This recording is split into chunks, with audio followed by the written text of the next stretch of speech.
大家好，今天我们谈三件事情啊。第一呢，我们聊一下乌克兰呢为加密货币的这个捐助者呢在空投代币。第二，我们聊一下呢加密矿场呢频繁停电会严重影响矿机的寿命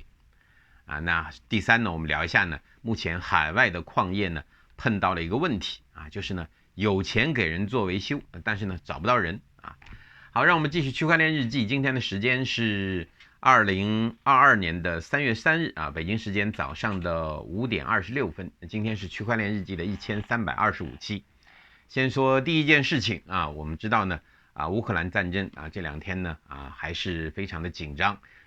同时呢，乌克兰政府呢公开了自己的官方的推特上面呢公开了接受捐赠的加密货币的地址主要是接受3种一种是比特币一种是以太坊，还有呢是 USDT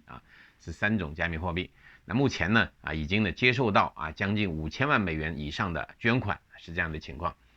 当然呢在接受到捐款以后呢乌克兰的这个政府就是现任的政府提出了一个更为大胆的方法，就是给这些捐赠者呢要呢空投代币我们看一下现在今天早上的这个消息是说呢乌克兰政府声称将呢空投一个代币来奖励呢比特币和其他加密货币的捐赠者说你如果为乌克兰呢捐赠过比特币、以太坊，那你就会收到它这个空投的代币乌克兰政府确认为与俄罗斯军队进行军事斗争而进行的加密货币捐助者将排队获得代币空投空投什么代币呢这个名字还不知道但一定是乌克兰的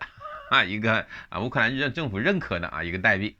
在3月2日凌晨这个基辅写道，他们的空投呢已经确认了并将在3月3日拍摄快照以及呢后续呢还要给予奖励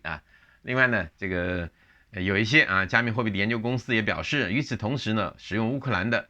法定货币的交易量也大幅度的增加目前呢许多乌克兰人呢都在担心这个乌克兰的银行系统呢会崩溃掉会是这样的情况。因为乌克兰的加密货币在乌克兰已经是合法的了是这样的一个情况。那空投的现在有趣的就是空投的是一个什么代币这个是否因为有空投就能够吸引更多的人去为乌克兰去这个政府去捐款呢这个也是一个非常这个我们可以后续这个关注的一个消息那整个这个截止时间应该就是今天是这样的一个情况。好，这是第一件事情我们再看看第二件事情，是关于加密矿场实际上昨天呢我们很多这个以前我们加密矿业的几位老师和同学呢跟我通了电话就是我们开了一个视频会议视频会议在说什么呢？是以前呢我们加密矿业研修班的几位老师和同学呢放了一些矿机呢到这个澳洲的一个上市公司的矿场去。那是因为519之后就大家都纷纷在寻找这个出海的这个方法那澳洲呢当时只有一家上市公司名字叫 DC2 他们在呢做这个矿机托管当时的托管价钱呢相对还比较便宜名义上的价格呢只有大概1毛多一点吧1毛1毛1 1毛2的这个1毛0几甚至1毛1 1毛2的这样的一个澳币这样的一个托管价格于是呢有一些同学老师呢就把这个矿机呢还拿了比较好的大蒜的一个矿机呢托管到澳洲。那现在出了一个什么问题呢？就是矿场呢频繁停电这是一个非常大的问题。我们知道呢在这个商业化运行的这个市场当中这个电厂呢这个电的价格呢是在不断的在这个上上下下的在波动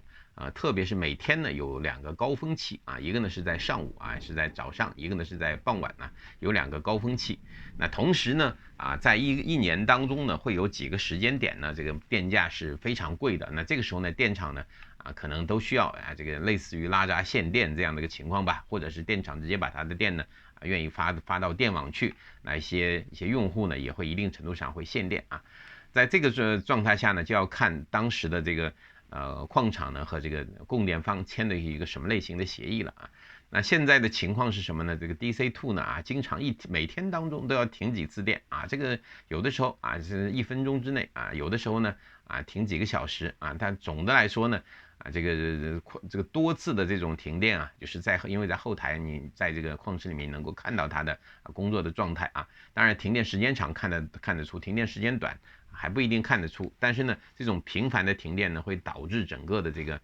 矿机啊损耗呢非常的严重啊。那几位老师和同学在跟我抱怨呢，他说这个 DC2 呢这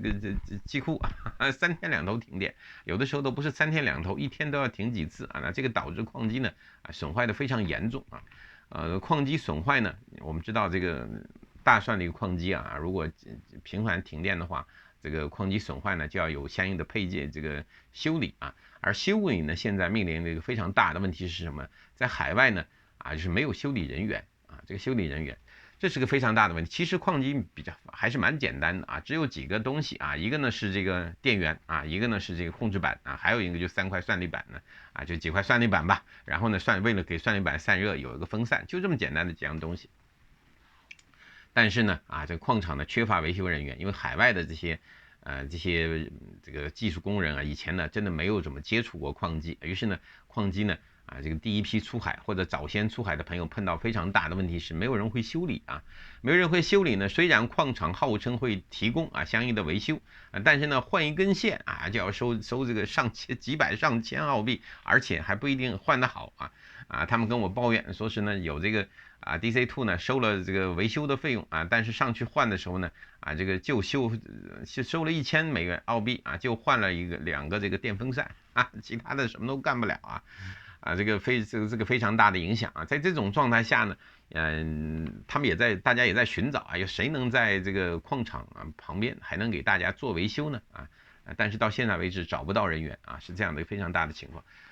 海外的朋友呢，很多都喜欢 DIY 这个是非常有趣的这个很多朋友因为海外这个人工贵嘛，都喜欢 DIY。那我想呢，是不是应该培养更多的这个人员呢，学会这个矿机的维修